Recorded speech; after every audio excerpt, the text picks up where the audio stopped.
Your face rings a bell. Now go to jail. AI goes racial. Dr. No Love gets the boot from Philly's mayor. India's got a fungal infection. Don't vax me, bro. Mandatory vaccines coming or not. Connecting the virus dots. Malawi's president wants cannabis to be king. And let's have 2 scoops for breakfast. It's all happening in our non-stop world and in this number 4 installment of the Balanced Reality Report. Shall we begin?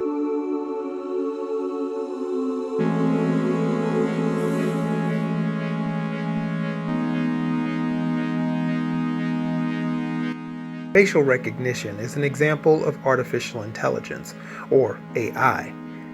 AI at this point in the development of so-called westernized history cannot even be considered a technology. It's an inherent staple in everyday living, much like a refrigerator is an expected household appliance. But there's one huge difference between a refrigerator and AI. A refrigerator in the normal course of usage won't end your life like AI or one of its offshoots, such as facial recognition, can. The threat facial recognition AI poses is a real one, especially if you are an Aboriginal male, so-called black male that is. Facial recognition AI, or FRAY for short, has been around for a few years, slowly creeping into our lives like the vines of a wisteria plant. Now reliance on it is so common, we see it, or should I say, we see it and don't see it, used in public and private surveillance systems, policing databases, not to mention in so many consumer goods and applications. This FR bias, as it has been called in media, has yet to be addressed and stopped, obviously. You may remember back in 2016 when Google was forced to apologize when its own Photos app, which uses FR algorithms, mislabeled a photo of an Aboriginal aka so-called black couple as gorillas. Interestingly, Google FR developers were unable to fix this issue, so they removed gorilla as a classification altogether. Facial recognition isn't racist, but I cannot say the same for the people who develop it. In this report from CNN, we learn the story of a young man who nearly had his life wrecked due to so-called faulty facial recognition AI.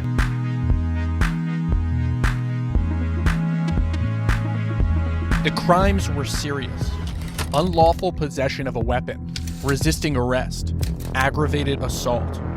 After police responded to reports of a theft at a Hampton Inn in Woodbridge, New Jersey, the suspect drove away, hitting a police car, and police claim almost running over an officer. Using cutting-edge facial recognition technology, police quickly arrested Niger Parks, a 31-year-old Patterson resident. The only problem? Niger Parks was innocent. How many years are you facing? The last time I went to court, they gave me an 8 with an 85 offer, which is like 6 years. 6 years for a crime you didn't commit? Yes. At the same time the crimes were being committed at the Hampton Inn in January 2019, Parks was 30 miles away in a Western Union, sending money to his fiancée. But police found what they say was a fake driver's license at the scene, and using the photo on the ID, got a facial recognition match to Niger Parks.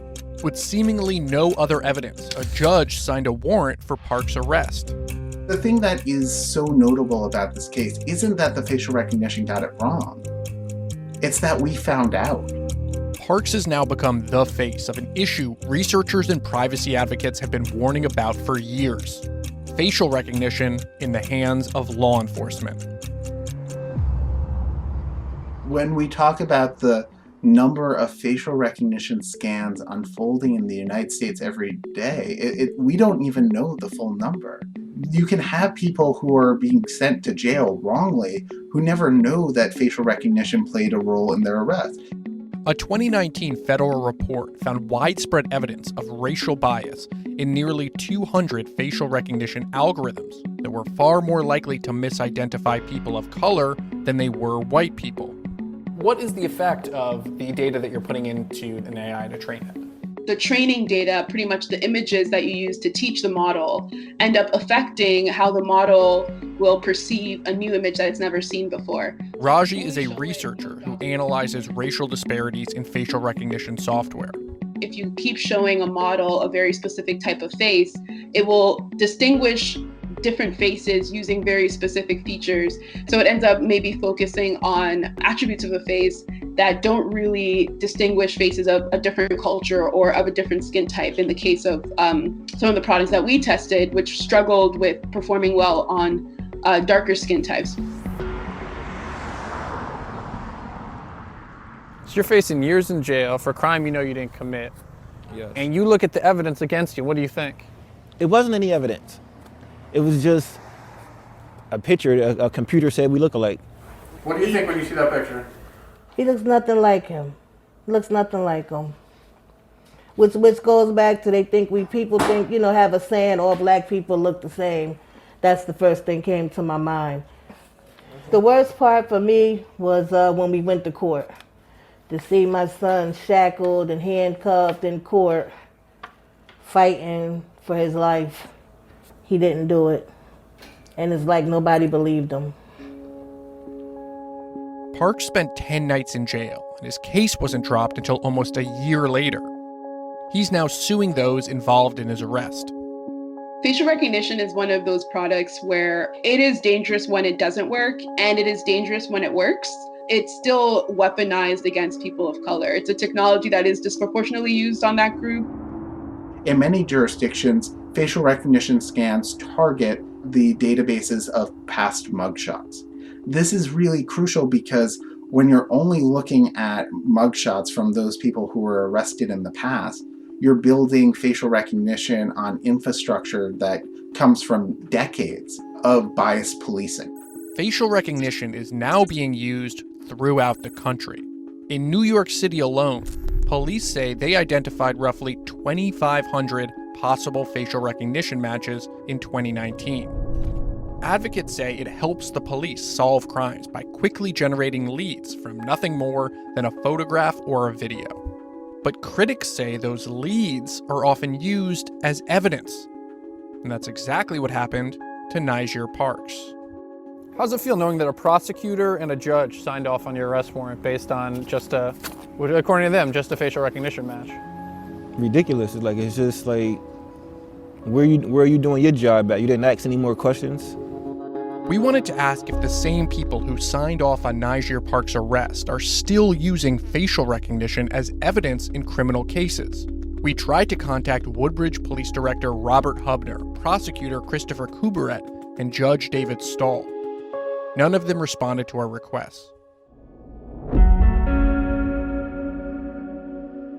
What were those 10 days like for you when he was in jail? They were pretty bad because I was wondering the whole time, were they going to hurt my son?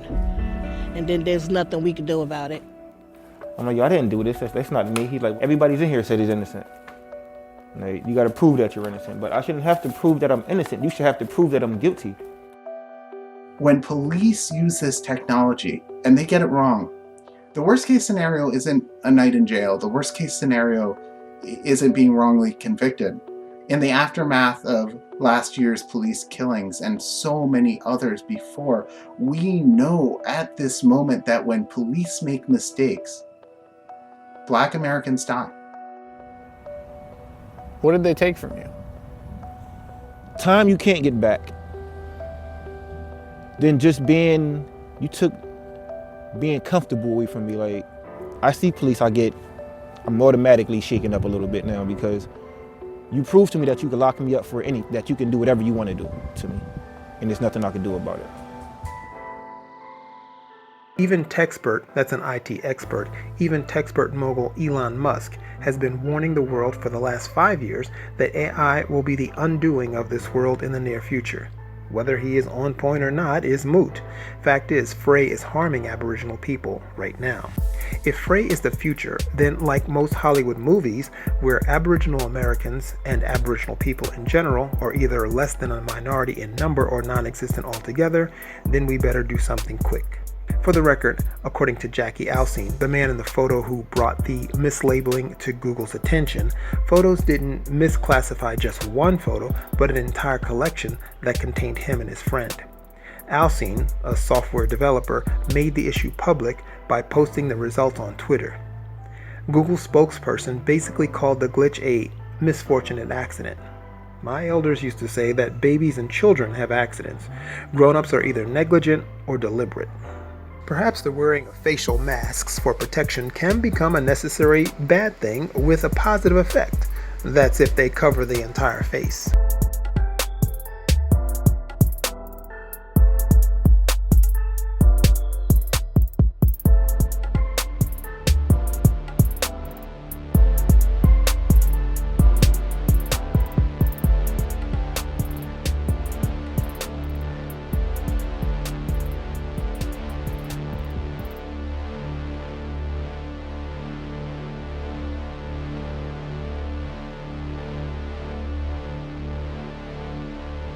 The hits just keep coming, this time in the form of disrespect of both the dead and the living.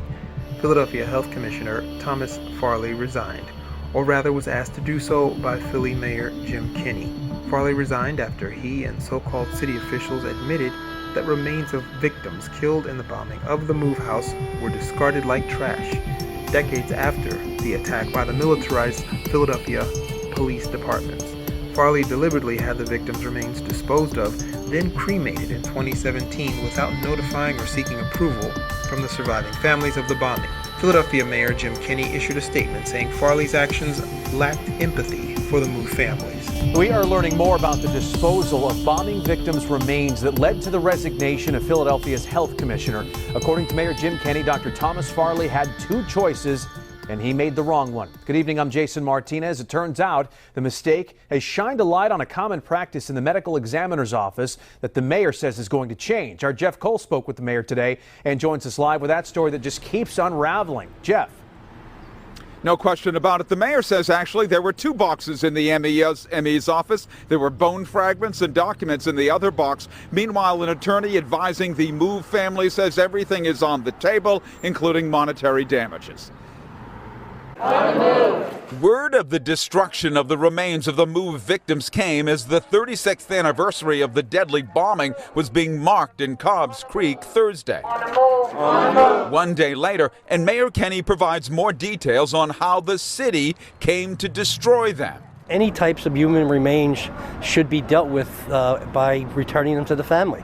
And that option was presented to Dr. Farley by the medical examiner, and they chose to cremate and to dispose. Kenney says that's why he asked for Dr. Tom Farley's resignation when the high-profile face of the city's COVID-19 battle disclosed Tuesday what he'd done. In a statement, Farley writes he learned in early 2017 the bone and bone fragments from the Move bombing were at the medical examiner's office, believing the investigations were over and not wanting to cause more anguish for the families of the victims, I authorized Dr. Galino to follow this procedure and dispose of the bones and bone fragments. The mayor says there were two boxes in the ME's office of bone fragments and documents. So the remains get there, though, directly from after the fire? We don't know. Did the ME know that he had these, or he stumbled upon them? They were cleaning out storage room, getting ready to move to their new facility on 400 North Broad. And as a result of moving things around, the box had the word Move on it. It's bad enough to misuse human remains. It's unforgivable to destroy human remains. Attorney Michael Cord says he was with four members of the Move family Thursday when they met with city officials. Their position is that we're shocked, we're traumatized, let us go back, let us talk to other family members, let us regroup, and we'll get back to you. Cord says the family wants systemic change. Kenney knows of at least one. I mean, he was offered two options. One of them, to destroy, is a policy, correct? Correct. You do allow that. That'll change? Well, that'll change. That's going to change. 11 people perished in the Move bombing. Cord says the tragedy goes on. You figure, hey, if the city of Philadelphia is incinerating human beings, then what's the big deal about disposing of some of the remains? We're standing here on Osage Avenue where the bombing occurred some 36 years ago. Court also talks some sort of legal agreement with the city of Philadelphia as well. Live here in Cobbs Creek, Jeff Cole, Fox 29 News. You might recall mention more than once in that piece that along with the box of remains, there was also a box containing paperwork. The paperwork contained details regarding the remains. So are we expected to believe that taxpayer-paid professional Thomas Farley and his colleagues who made that disrespectful decision to quietly discard the moved family members' remains did not at any time read or peruse that paperwork? This does not seem like an act of negligence, which Farley, the coroner, and others involved are trying to make it out to be. Considering Farley announced publicly that he was resigning before the mayor said he was fired, does that mean he still gets to collect his taxpayer-funded pension and any other financial severance monies? Anyway, as mentioned in that audio clip, this past Thursday, May 13th, marked the 36th anniversary of the bombing of the move home and consequent conflagration that burned 2 city blocks. 11 MOVE members were killed in that bombing, including 5 children. The surviving adults were imprisoned, some recently being released, but others still remain in prison. You may recall in a previous Balanced Reality report where bones and other remains of 2 of the children killed in the bombing were being used for an online course being taught by University of Pennsylvania and also put on display in the university's museum. According to a report in the Guardian.com website, the parole of the 2 women follows the release last June of Debbie Sims Africa, who was arrested in the siege of 1978 when she was 8 months pregnant and who went on to give birth to her son Michael Davis Jr. in a prison cell. A 4th woman, Merle Austin Africa, died in prison in March 1998. Of the men, 3 remain in prison: Eddie Goodman Africa, who has recently gone before a parole panel, and Chuck Sims Africa and Delbert Orr Africa. Michael Davis Africa Sr., the father of the boy born in a cell and husband of Debbie, was released in October. Phil Africa died in prison in January 2015.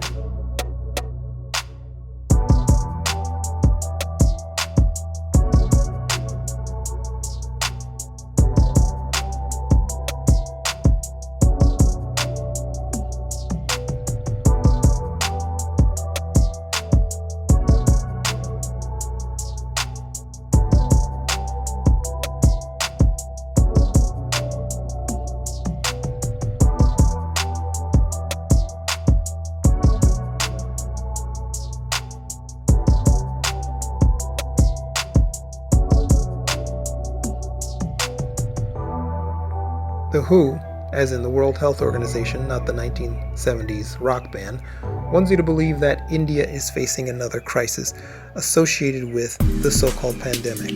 This crisis they call a black fungus outbreak or mucomycosis.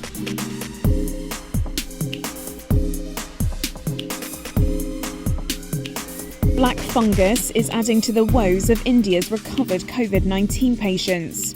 The infection's medical name is mucomycosis, and hospitals have reported a rise in cases of the rare but potentially fatal infection. The disease can lead to blackening or discoloration over the nose, blurred or double vision, chest pain, breathing difficulties, and coughing blood. Some patients lose their sight completely. Gopal's family member is currently fighting the infection.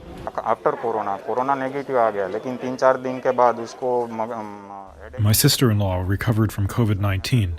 Her result came back negative, and after 3 or 4 days, she had a headache and said she couldn't see anything.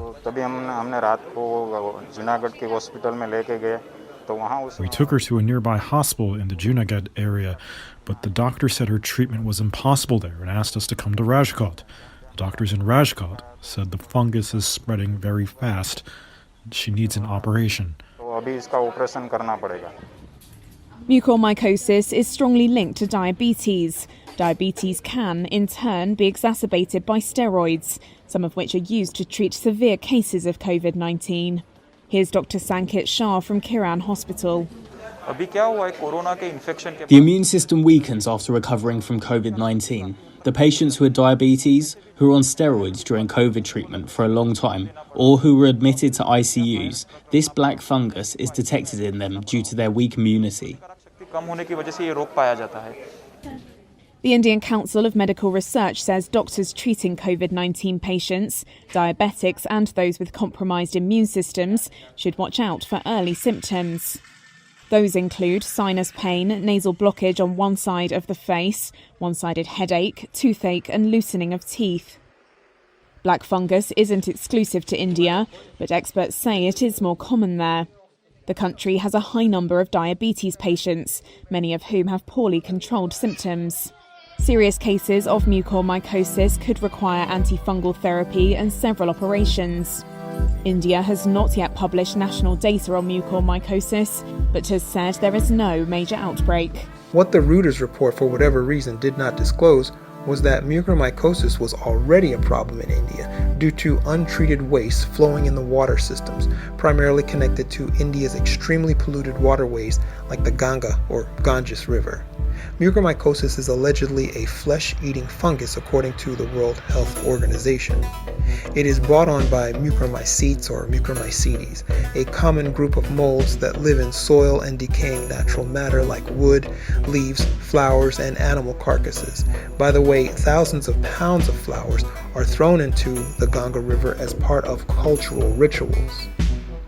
Thousands of pounds of funerary ashes from cremated humans and animals are also dumped into the river. A huge event called the Kumbh Mela just occurred in India. The main Kumbh Mela event is held every 12 years. After this event, Indian health officials always report a rise in skin, gastrointestinal, and respiratory infections, and also in black mold outbreaks. An example of pollution-related infection outbreak is in the Varanasi district. Varanasi is a district in the North Indian state of Uttar Pradesh. In Hindu mythology, it is called Kashi, and it is no myth, however, Varanasi generates about 321.5 million liters of raw sewage each day. Sewage treatment plants in the area can only treat 108.8 million liters. The rest flows into the Ganga, also called Ganges River, untreated.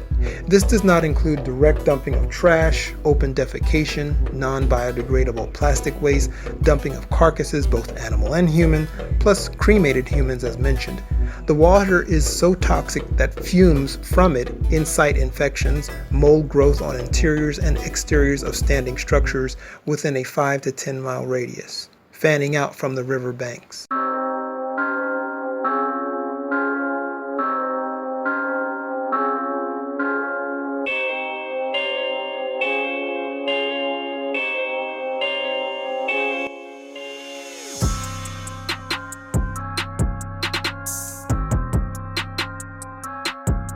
In the late part of the first week in May, this following story slipped by the Balanced Reality Report scrutiny. Well, not because of negligence, obviously, but because of timing.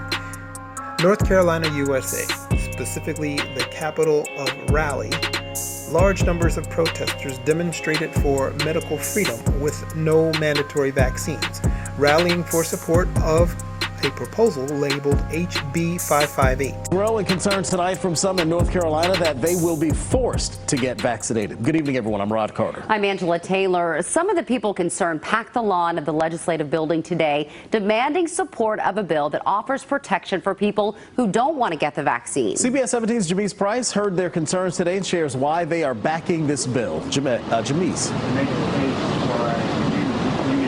Rod, this demonstration lasted all day. This lawn just outside the legislative building, it was packed with a few hundred folks who, for the most part, want to make sure they are not required by the government, a business, or their job to get a vaccine or show proof they received it. The message, loud and clear. Their body, their choice. A message they're calling medical freedom. This group doesn't want the COVID-19 vaccine and doesn't want to be required to get it. At this time, it's not a requirement by the state.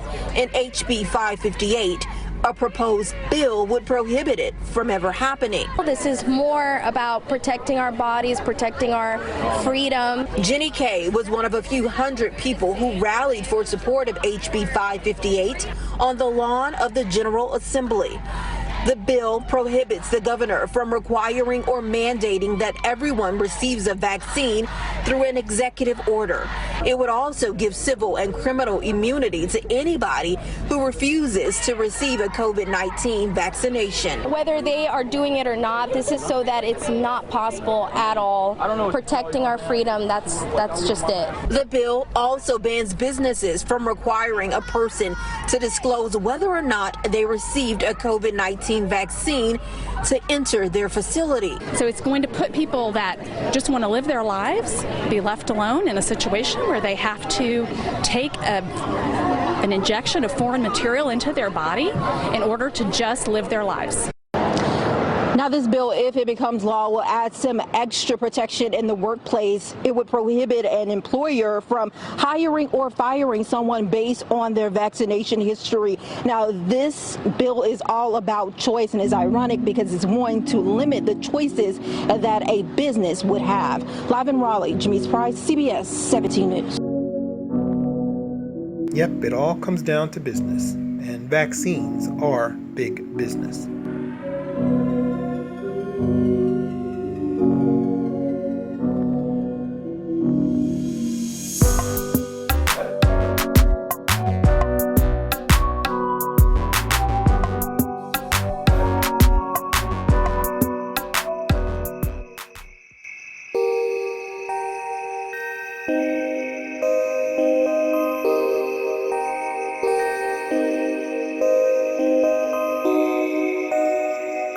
In 2012, you were supposed to be worried about the Mayan calendar ending, allegedly, and also a little virus called MERS.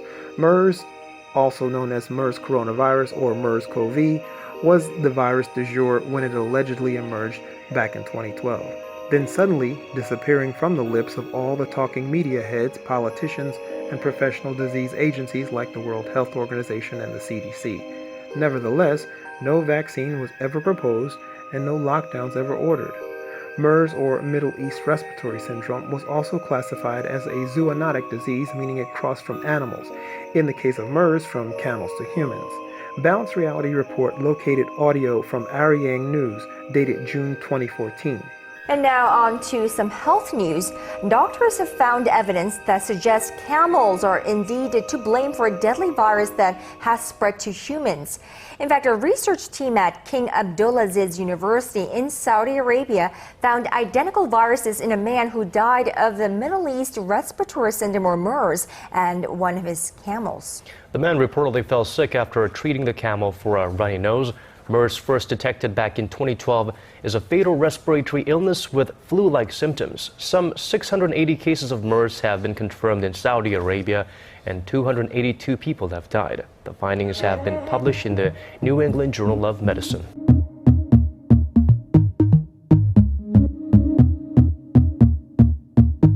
In a 2014 article published in University of New South Wales School of Medicine journal, Australian infectious diseases epidemiologist Professor Raina McIntyre from the School of Public Health and Community Medicine at UNSW analyzed the epidemiologic features of MERS-CoV compared to SARS and shows that it is very different to SARS in a new study published today in Environment, Systems and Decisions.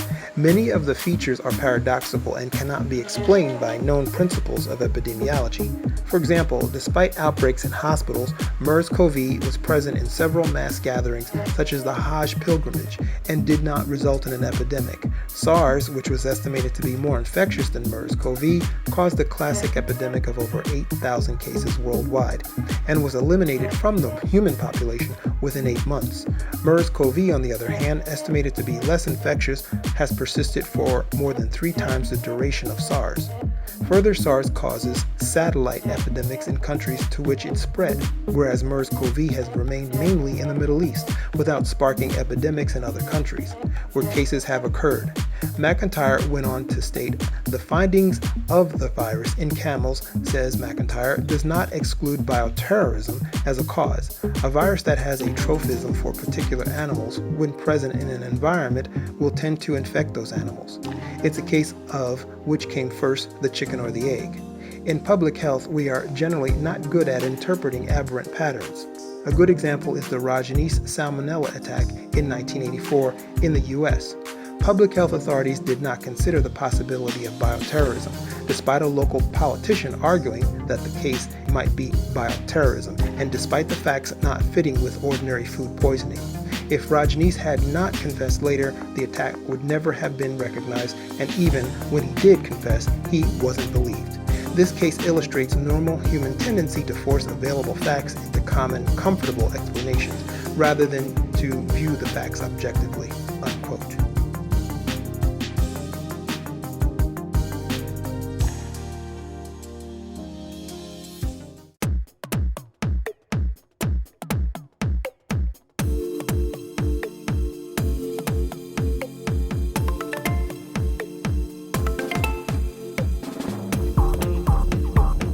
Which nation on earth is going to be cannabis country? We shall see. In the meantime, Malawi's President Lazarus Chakwera wants his country's tobacco industry to switch to high-growth crops like cannabis. President Chakwera is quoted as warning, quote, "The inconvenient truth is that while Malawi has come a long way by relying on tobacco as our largest single crop contributor to our GDP, this reliance is now seriously threatened by declining demand worldwide," unquote. Neighboring country Zimbabwe has also changed its regulations on cannabis in order to promote investment into cannabis industries.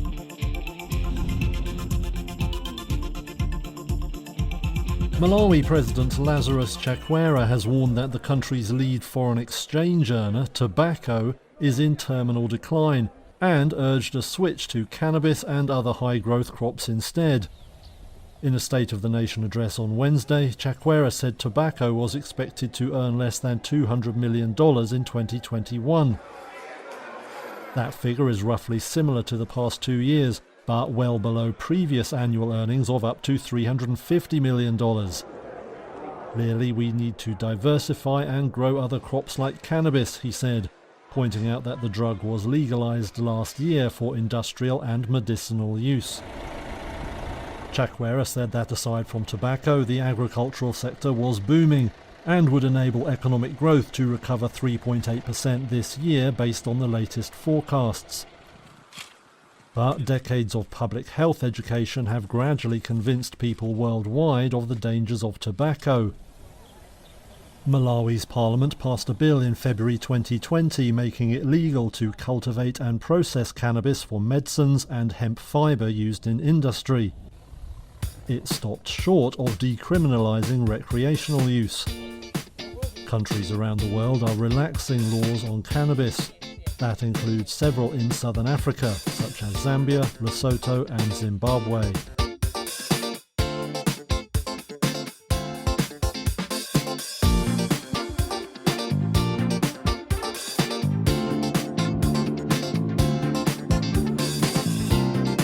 Now on to the topic of health.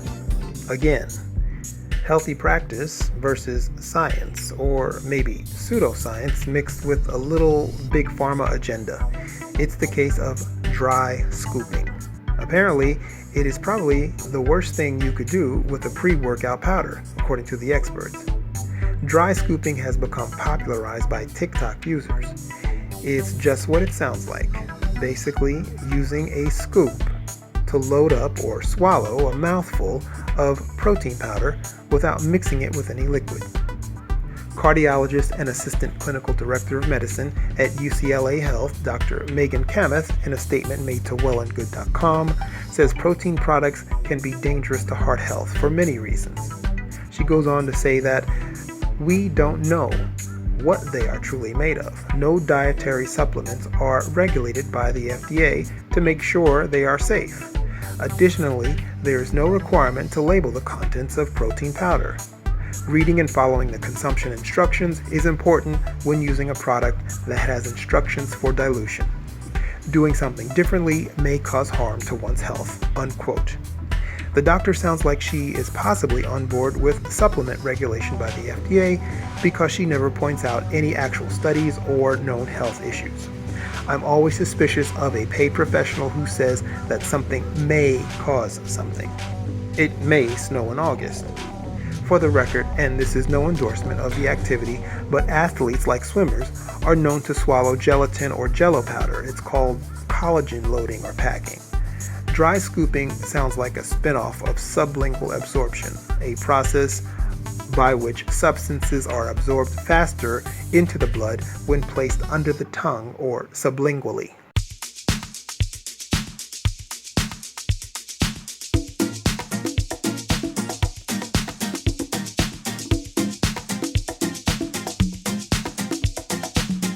And that's a wrap for this episode of the Balanced Reality Report.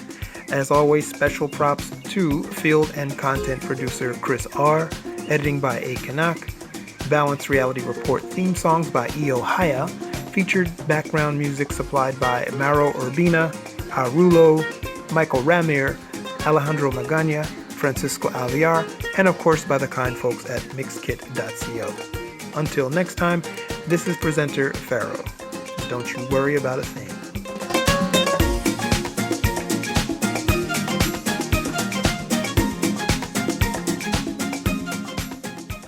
Use of any third-party audio clip content is within compliance with the terms of fair use and the Copyright Act of 107.